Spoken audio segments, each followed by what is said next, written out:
أعوذ بالله من الشيطان الرجيم. بسم الله الرحمن الرحيم.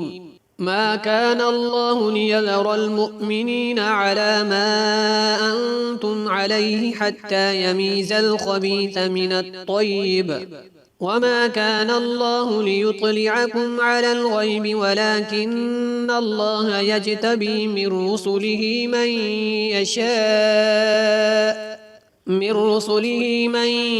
يشاء فآمنوا بالله ورسله، وإن تؤمنوا وتتقوا فلكم أجر عظيم. ولا يحسبن الذين يبخلون بما آتاهم الله من فضله هو خيرا لهم، بل هو شر لهم، سيطوقون ما بخلوا به يوم القيامة، ولله ميراث السماوات والأرض والله بما تعملون خبير.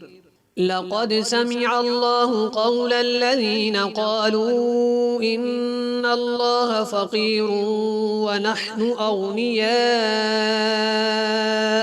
سنكتب ما قالوا وقتلهم الأنبياء بغير حق، ونقول ذوقوا عذاب الحريق، ذلك بما قدمت أيديكم وأن الله ليس بظلام للعبيد. الذين قالوا إن الله عهد إلينا ألا نؤمن لرسول حتى يأتينا بقربان تأكله النار، قل قد جاءكم رسل من قبلي بالبينات وبالذي قلتم فلم قتلتموهم إن كنتم صادقين. فإن كذبوك فقد كذب رسل من قبلك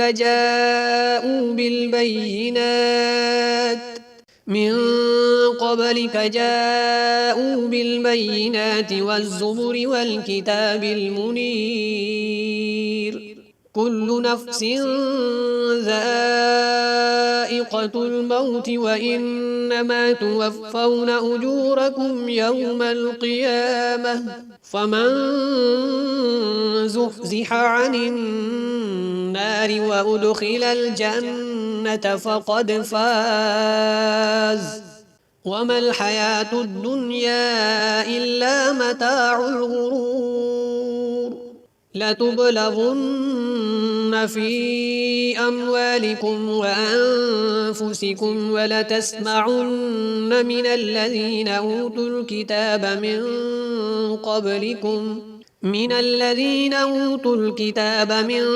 قبلكم ومن الذين أشركوا أذى كثيرا، وإن تصبروا وتتقوا فإن ذلك من عزم الأمور.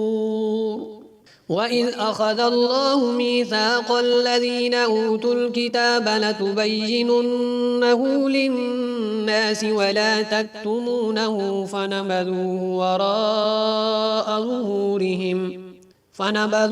وراء ظهورهم واشتروا به ثمنا قليلا، فبئس ما يشترون.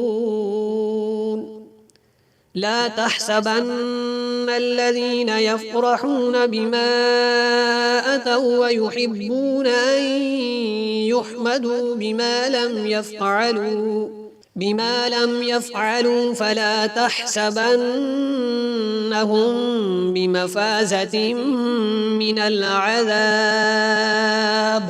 ولهم عذاب أليم. ولله ملك السماوات والأرض والله على كل شيء قدير. صدق الله العظيم.